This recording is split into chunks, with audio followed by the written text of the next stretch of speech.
Hello, everybody. We are back with more Starcraft 2 action here in the Code S knockout stage of EPIC36's Starcraft 2 tournament. Exo's still here with me. Hello. And I'm Bollard, if you don't remember from yesterday. We're going to jump into the next game. We've got another quarterfinal match between Molten and Figaro. Both the players are ready, and we're going to jump on in. So, what are you thinking about this game? I'm really looking forward to it. Figaro is one of the favorite, one of the top two, second seed, is it? Third seed. But he beat Raza, who was the He did first top his seed. group. Yeah, and he topped the group. So yeah, he's Yeah. looking really strong in this thing. Molten has Molten is a tournament upset player though, in terms that he gets upset. Yes, he also gets upset. But he delivers some upsets as well. It cuts both ways, that's It all. definitely cuts both ways. He's a really strong tournament player for these sort of things. He has a very distinct style. I think we're going to see some random adepts about 5 minutes into the game that aren't going to do anything, and then he's going to turtle to Sky Toss. But we'll see if that actually happens. I believe in your predictions, XL. I think Yeah. they're pretty reliable. We're loading into Berlingrad as the first map. I'm not sure whose pick this was, but we're nearly ready to watch this one. I'm very excited. I've missed, unfortunately, all the games so far on stream today, but I'm really excited to be here.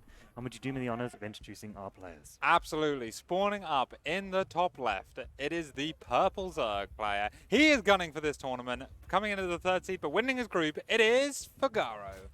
Press Control X. There we go. Reminded me of the thing. I'm zoomed out as well. We needed to see more of the base. And the doggo.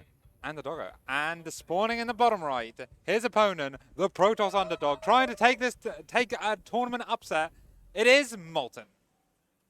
Tried to take a Rocket League upset as well, I hear. He did, yeah. Molten and I just hot off of a loss in the grand That final of was the Rocket League so tournament. Went all the way to Game 5, though. I'm really happy with the way it went. Not only Game 5 overtime as well. Golden goal. Golden goal. That was, yeah. Great kickoff And into it the was back of our own net. That's so unfortunate. But it is what it is. We're not here to talk Oh, about hang on, Rocket there's the League. proxy. We are here to talk about Starcraft. Oh, And here comes my the lord. two-gate proxy. Will we see more gateways? No. No? Maybe. No. I would build more gateways, but I mean, I'm an idiot. Oh my god, it's There's a the forge. forge, It's two right. gate forge. Okay, a classic Molten thing is right. He does the right builds in the wrong matchup, right? 2K Forge is a PvP cheese, and he's doing it versus Zerg. DT drop was a thing versus Terran versus Zerg, sorry, and he does it versus Terran. Man is mad, but this is Molten Craft right now. Here we go. He's got the wall in. He Nice. actually got that off. That was very close. I thought the drone was going to block the final pylon. Yeah, so, okay, I actually wonder if Figaro is familiar with this kind of rush then, because triple walling at the top of the ramp is actually really costly and it slows the cannon rush down. But in this case, that's not a bad thing because the forge is so late because you built two cannons first, two gateways first. But this is going to be super hard to break, even if he can get down onto the low ground, which he is. Molten needs to wall this in. The Oh, he lings are didn't wall it in. here. Oh, I don't know if these cannons are going to finish. They're going to take a lot of damage before they do. Yeah, one's a cannon, one's a pilot. Oh, I If didn't he'd walled- see. Yeah.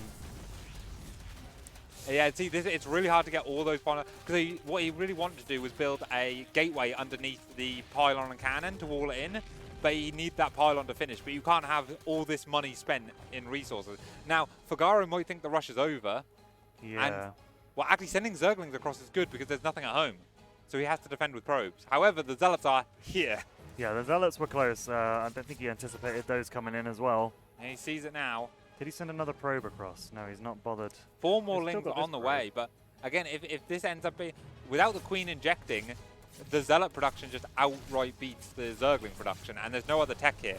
Two drones do go down. A third one and a fourth are on the way. The lings are here, though, and the Zealots will get cleaned up. So Zergling's actually not even all fighting, but not going across the map, but this is super all in. I don't think... this ain't Terran. You can't fly your buildings home, all right? Now, these are now forfeit. The lings are going to find them and clean all of this up. There's a lot of minerals that have been thrown away here at the beginning of the game by Molten. Yeah, and again, really good reaction from Figaro. This man has seen it all. He knows like lines, like StarCraft build lines that nobody else does. I swear. Yeah, absolutely. This probe is surprisingly speedy against non-speedlings. Yeah, I'm about to say they'll nip at its tail eventually, but. And the two cannons more than enough with those two zealots to drive away the first batch of lings. And Figaro should know now that he actually doesn't need to worry. There might be a nexus behind this, though he probably knows there isn't. It's hard to tell. He's going to actually dive. going to check anyway. Yeah, he's going to dive just to see it. He's actually going to get Oh, in. he's going to commit. Okay. Yeah, I mean, any damage here is good damage. If he loses all the links for free immediately without killing or disrupting the mining, then it's kind of bad. But he can still just pure drone from this. Decent micro of the Zealots there from Molten. Yeah, yeah. Getting a few of those lings a little bit lower, not really losing Oh, them. oh yeah, speed has only just started, so speed isn't going to be... If speed finishes with the link still in the main, that's really annoying. But, yeah. And, yeah, we do have the Nexus going down for Molten. Oh, one probe goes down there, I think.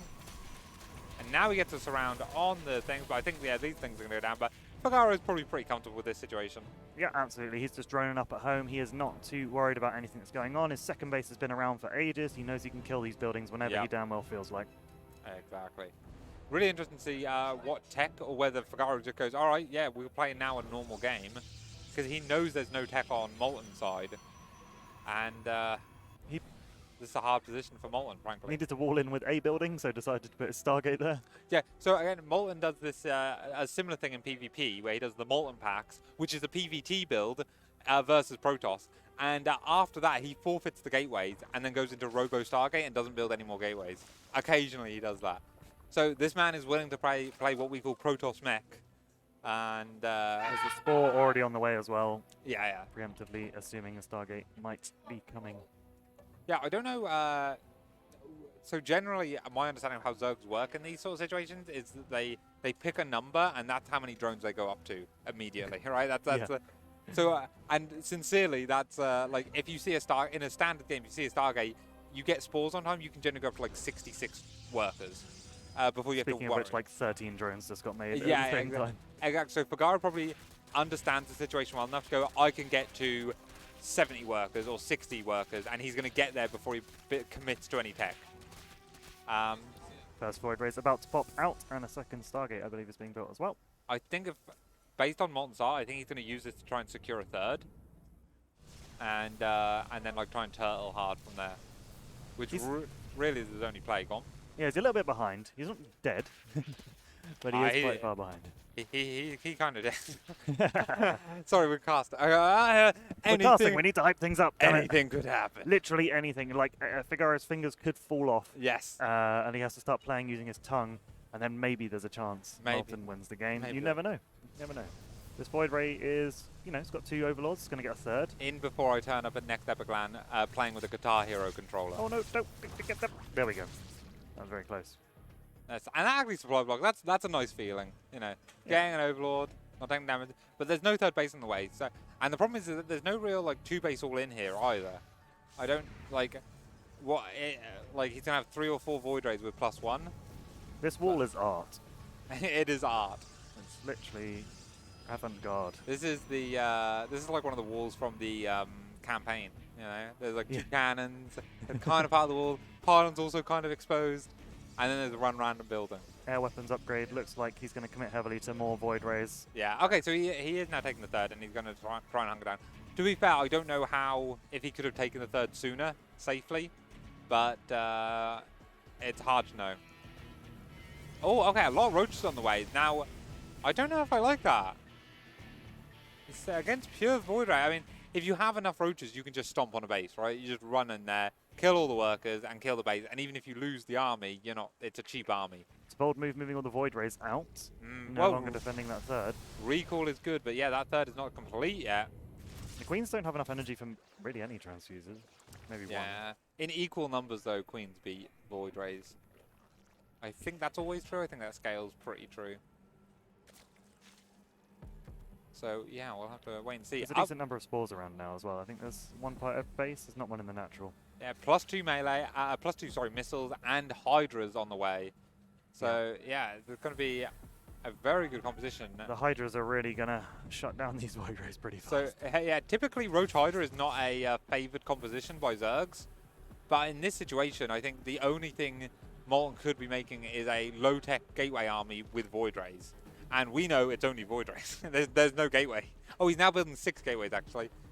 But these are all fresh gateways since minute 1. Yep. And, I mean, if Molten can get to, like, 66 workers, 3 base saturation, and get 1 really strong army, and Figaro attacks in, I mean, that's the dream. I think the problem is Figaro's on the way now. That is a problem. And Molten needs about 10 minutes to get ready. Yeah, being 80 supply up at this stage is tough, yeah. We'll see if this one mighty shield battery... Oh, there's two. Don't underestimate shield batteries, that's all I will say. The lone zealot representing the entire and ground it's the force. German taxi here as well. Here's some droppy boys. There's some creep. Warpgate Creep wasn't Doom done is going either. down. No, because he got +1 air weapons before Warpgate. Oh, did he? He Yeah. got it first. And Why would he get Warpgate? He didn't have any. he didn't have any... Yeah, there was a reason. He only had one zealot on the ground. Yeah. Well, fantastically done from Figaro. Held that cheesy Yeah. play really easily. Made it look comfortable. Yeah, and to be fair, I've got to remind that in a ladder game, if Molten was to try something like that, he'd probably leave once the cannon rush gets beat down. But in tournament, you kind of do want to ego. You want to see what your opponent, if you can get any information, what's your opponent favoring to do? Are they going to be super aggressive or something like that? Are they going to sit back and macro up? Information you can try and use in the future. And sometimes it's worth playing out a game from behind. Yeah, absolutely. Because you can eke out a win. Yeah, you never know. It's a LAN setting. Anything could happen. Anything could happen. Just setting up the second game. Every time someone joins, the UI stops responding. And we're getting both the players into map number 2. We actually actually going to be Pride of Altaris. Yeah, we actually had an anything could happen LAN moment yesterday. I believe it was Ross versus AC, and AC bailing busted, got the lings in, and then his Went PC AFK. crashed. Oh, okay. That's worse. Yeah, his PC crashed. Now, obviously, it's a tournament game, so we resumed from replay. And I believe Ross did offer him a regame from the offset. Yeah. Because Ross had time to think about it and knew where his army was. Instantly recalled like 4 adepts because he had time to think about it. Yeah. And then held easily. So even though the Bane bust had already happened, having the extra time, like that was the LAN moment. And, you got to feel for AC on that one. That's a really tough position to be in. Right, the players are ready. We're going to jump into map number 2, Pride of Altaris. Oh, Pride of Altaris. Uh-oh. Have we seen much of this map on stream? No, we've not. So there's a few reasons. This is like a 4-layer map. So your base goes to a low ground, which then goes to a low ground, which then goes to a low ground. Yeah, 4 which tiers. is annoying in some respects. Right. It's a cool concept, but on this map it makes defending like 3 or even 4 bases quite easy. And then there's a gold base, which nobody likes gold bases unless you're a player who likes gold bases. Yeah, unless you actually happen to be one who does. Yeah. Wonderful. Well, we're here on Pride of Altaris. Would you like to take it away with the first player introduction? Okay, spawning in the bottom right, looking to clean up all of the Protosses and all of the Terrans in this tournament, it is Figaro. Repping that team TSI badge. Yes. And spawning up in the top left, representing Gold M, it is Mr. Gold M Molten himself. Molten. Gold M Molten himself. Gold M Molten himself, Molten. Molten. That's the full title. Double Molten. We've gone off the map. The mouse is out of control. Whoa. Are we going to see anything cheesy from Molten this game? No. He puts a gateway in his, well, natural, not in his own base, but in his natural at least.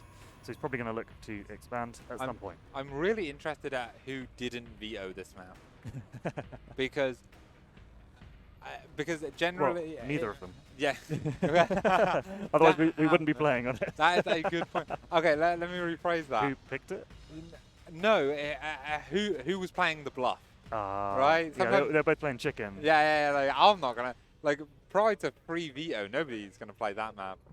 But nobody's playing the map, like, for the gold, for example. Yeah. But especially, like, so part of the reason why I dislike this map so much is that in PvP, it's a real, like... It's like a real rock, paper, scissors mindset where if you expand on the high ground, like a normal 2-gate, and they take the gold base, that's good for you. But if you do a low ground expand, which is common on this map, then the gold base, your opponent taking the gold base is bad for you. It's really messed up. Anyway, this isn't PvP. Shut up, Barrett. Unfortunately. Unfortunately, yeah. I mean, if only every game was PvP. I wonder how good Figaro's Protoss is. It's probably alright. He's probably alright. Probably alright. Probably I beat me. he could do pretty well. He'd definitely beat me. So we'll come across this here, but yeah, everything stands so far. So the real first major tech decision in these situations generally comes from the Protoss when the Cybercore finishes up, and whether we see a Stargate or whether we see a Warpgate research immediately and then a Twilight Council. Those are the 2 most common options. Let's have a look. Around 2:15, we'll expect it, and And no warp gate started yet, right? Yeah, no warp gate started. So there's the Stargate. Okay, and there's the Stargate, yeah. So again, a lot of the high-level Zerg players, Figaro included, I assume, know to look for the Cybercore to see if it's researching a warp gate immediately. But there's no Overlord. Where's the Overlord? They went. Oh, home. okay. So yeah, he's been in and he's come around. Going the long way. Going all the way around into the main. Hopefully spot that cheeky Stargate at the back. Yeah. So actually, Figaro did this versus me in our games as well, where he didn't leave the Overlord on the pillar. And I did think about trying to use that, but I only recognised it in the second game, so it's kind of not that helpful. Oh, is the Ling going to go down? Doesn't look like it. Doesn't Get to look. the safety of the Queen just in time. Yeah, because if you don't have the Ling on, actually, yeah, no, on this map it's kind of awkward anyway. Anyway, we have a little bit of a scrap here between the Adept and thing. Adept trying to take out a Ling before it dies, gets both Lings and gets the Shade. Is the Shade going to cancel? That's the question. I think he should let it finish, which he does. Now he can have a poke around in the main. Can Figaro see that? It's standing on the edge of creep. I don't think Figaro can actually see it. That's the wrong player. If you select a unit and press B, it does that as well. That's good to know. You are the expert of shortcuts, as we learned last time. But I think that Adept has now gone down in the main. Yeah. Probably has. Oh yeah, nice shift L. Oh, no, just checking I still remember. Just checking I still remember. So the Oracle's the first time out. First one out this time. Oh, there's the Phoenix. Yeah. Okay, yeah. I missed the Phoenix. So a Phoenix makes it a bit more ambiguous because it clears scouting, so you can go Twilight Council behind it and then go for a charge lot all in. Blah blah. But yeah, I don't know actually what Molten's planning. I would love Molten to throw down a second Stargate and go double Stargate Phoenix. It's not a good build, but I'd love to see it. Interesting that Figaro got supply blocked off of the Overlord that he was sacking. Yes, actually, that seems like a little mistake. It's only a little thing. Possibly because the Phoenix flew into it, so he then decided to sack it because the Phoenix was going to kill it either way. Oh, I see. He was just leaving it in the void for a bit to wait in case like an Oracle went past or something that he could get in scouting information from. But yeah, Figaro, fully aware that there is a Stargate, is ready for these Oracles, or this Oracle. 2 drones, doesn't lose the Oracle, very important. Yeah, 2 drones is nice for that. If you don't have Queens in position, yeah, Oracles can real dance around because of how shields work. So yeah, but Lair on the way and more drones popping out. I think Figaro is in a reasonably calm position. +1 melee. So he might think this is like the hero style, because +1 melee has been a really common response to the hero style. And it is Forge and Twilight, but they're a bit late, because Molten chose to get a Robo first. So what do you think the reason that was? I don't know. Possibly a safety thing? Yeah, I really don't know. A little skirmish went down on the 3rd, but it does look like the Oracles were there just in time to clean that up. Yeah, Oracles are so good. Baneling Nest coming along as well. Oh, I wonder if we're going to see Hydraling Bane. It wouldn't surprise me. Oh, this drone going out towards the gold base. Oh, he spots it as well. The question is, did he notice? Technically spots it, but I don't think he saw it. That would have been a really nice snipe. No, because the building hadn't been built yet. It won't stay on his minimap. He'll just had that fleeting moment to spot that drone. Yeah, Figaro very active with his links. He will hone in if you have a weakness, and the Oracles aren't at home. It is being a weakness. I think we're going to see some probes go down here. There's not enough Zealots. The Oracles are still away from home doing whatever Oracles do in their spare time. Oh, he's not going to finish off that barn. He's going to go for the Nexus. That's really greedy. Okay, he does finish off the pylon. I think one Ling was poking away. It was That's really smart. The Oracles took a long time to get home there. Yeah, when your Oracles are out of position like that, they are fast units, but it doesn't feel like it. Yeah, absolutely. Another probe does go down. I don't know how many in total went down in the end. I think... If you press Control R, I think it was only 2. Oh, 3, sorry. One of those could have been earlier on, though. Yeah, that's true. Scouting probe, I think. So yeah, 2 sounds about right to me. Okay, Twilight Council on the way. Templar Archive, sorry, on the way. Possibly a Storm. He's possibly going to go for a Storm. He's getting charged, so he's kind of just getting the general good Protoss units and Protoss upgrades, but I don't see a big attack time forming. Tries to get that Ling run by, but doesn't quite manage to pull it off. The Adept isn't on hold position, though, so it's ran out of the thing. It's running halfway across the map, but he has spotted it. He's not put it back in the hole, though. He's warping in a new one. Yeah, warping in a Zealot to fill in the hole that's been left. Yeah, Adepts are a tiny bit slender than Zealots, so it's more easier to force Lings to run through when it's on hold position.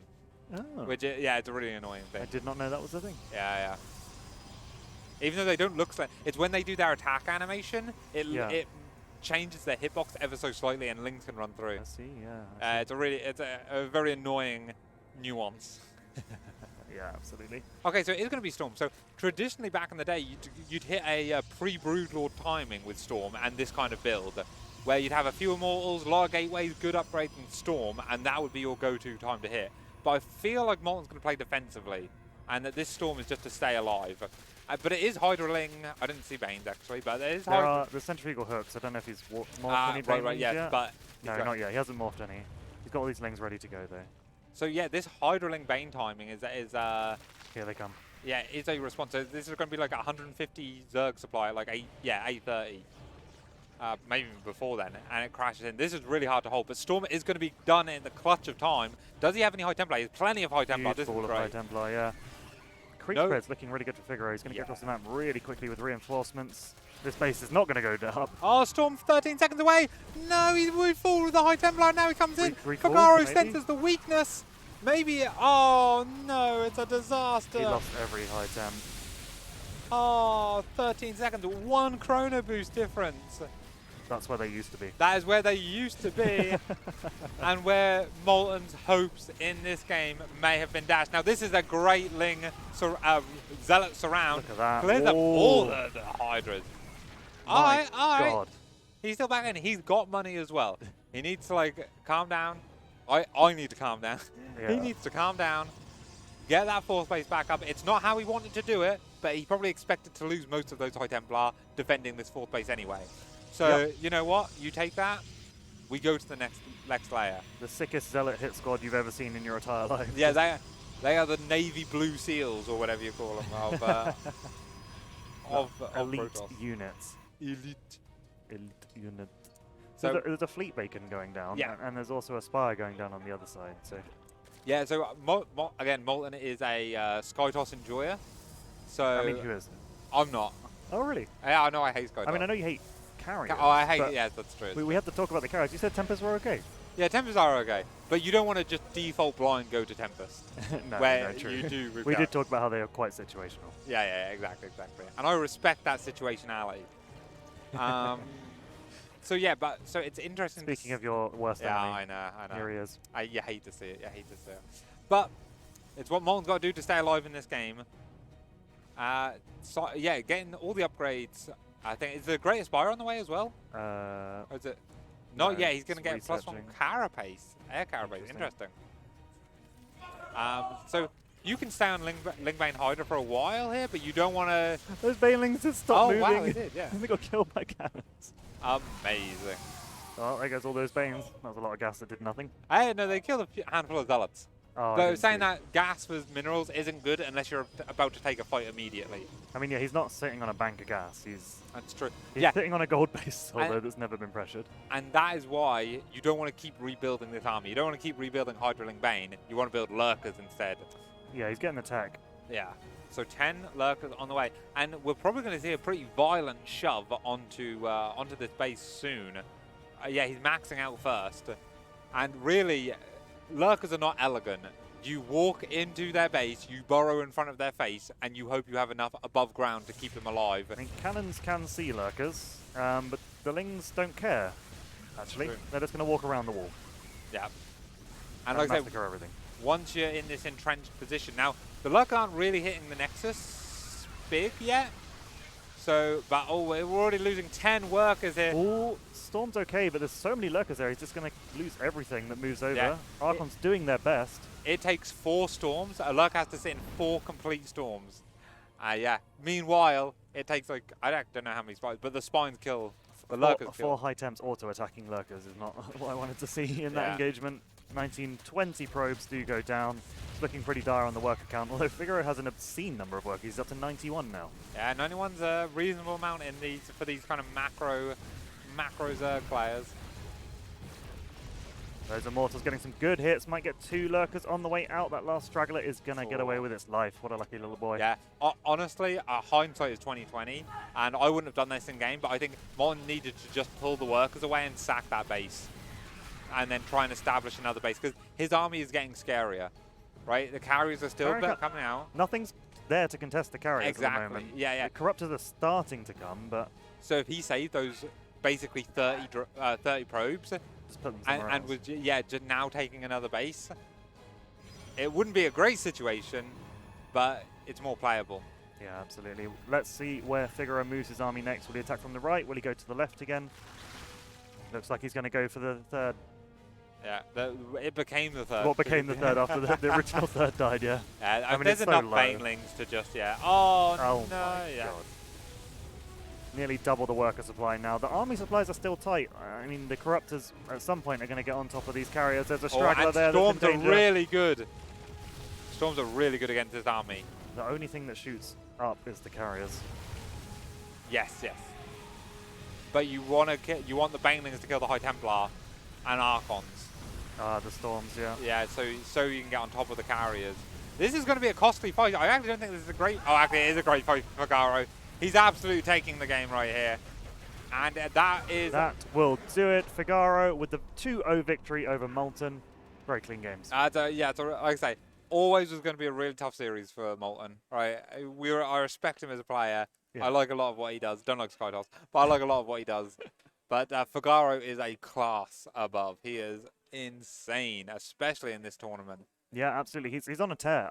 There's a real chance he could not just make the grand finals, but potentially win. Yeah. We're absolutely looking at one of the favourites here. Yeah, definitely. After that group stage, after those upsets, could go all the way. I don't know if we're going to have a winner's interview. We had a winner's interview with Zane. He was very keen to have one. I was about to say, nobody asked Zane for the winner's interview. He just came over. He just came over. We he respect knew what he it, Zane. wanted. Don't worry. It's cool. The players want to come over, But of course they I can. don't know how much Figaro wants to. While we wait to see if Figaro is going to yes, come yeah, and join, sure, let's sure. have a look at the schedule and see who we might have up next on stream. So, that's not the right tab that I want. Where's the one with the bracket? It's Is not it open. not this one? This first of two? Oh, second of two? Second of This two. one has some games on here, but we haven't scheduled anything past Molten Figaro. So I was going to have a quick nosy at what games are still available. Bear with me while I navigate our back end. Yeah, bear in mind we had we showed the two most closest games on stream. One of the other games on stream was Raza Frugs. Frugs being the underdog who has topped getting into Code S multiple times despite his relatively low MMR versus the rank 1 seed. Yep. So we didn't show that on stream. That was that thing, and we can confirm that was a 2-0 for Raza now. Yep. It looks like that we were clean 2-0s across the board. Yes. All of our favourite players managing to take their match. Roscoe Savage was probably the one that was going to be closest out of those. But unfortunately for Savage, Roscoe did get that 2-0 as well. And Roscoe doing actually quite well in his group, coming first in his group when he was lower rated than Zane. So we might get a revenge match of Ross Zane later down the line. That is possible still. We'll have to wait and see. It looks like we have a Dane and a Bramaria here. I Oh. imagine they're going to be casting whatever our next game is. Yes, probably going to be Ross Raza then. Ross Raza? Are you casting Ross Raza? So it looks like Roscoe Raza next up on this stream. We'll throw to a quick advert break and we'll be back with more StarCraft 2 in just a tick.